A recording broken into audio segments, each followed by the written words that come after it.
Salut à tous les passionnés de politique. Aujourd'hui, on se plonge dans la relation complexe et en constante évolution entre la France et l'Algérie. Vous l'avez peut-être remarqué, les tensions sont palpables. Mais y a-t-il un espoir d'apaisement diplomatique à l'horizon? Analysons la situation. Récemment, la France et l'Algérie ont été en désaccord sur plusieurs sujets. Des différends sur l'immigration aux actions françaises dans les territoires sahraouis. Le ministre de l'Intérieur français, Bruno Retailleau, a adopté une position ferme, préconisant des restrictions de visa et d'autres mesures de rétorsion contre l'Algérie. Cependant, tout le monde au sein du gouvernement français ne partage pas l'approche de M. Retailleau.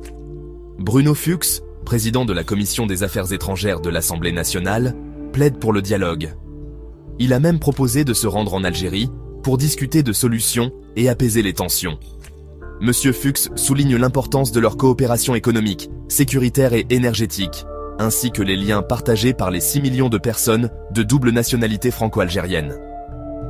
Le ministre des Affaires étrangères, Jean-Noël Barrot, partage ce sentiment, insistant sur l'engagement de la France envers sa relation avec l'Algérie, malgré les complexités.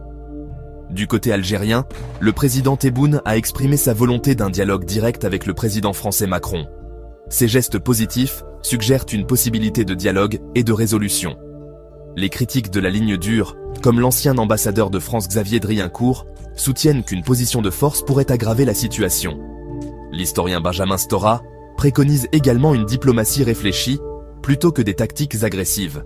Alors, que va-t-il se passer ensuite?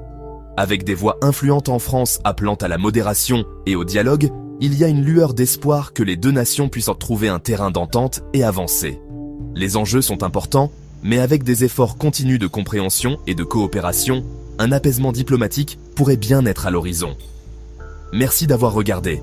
N'oubliez pas d'aimer, de commenter et de vous abonner pour plus d'analyses politiques. À la prochaine. Merci de bien vouloir activer la cloche et de cliquer sur j'aime.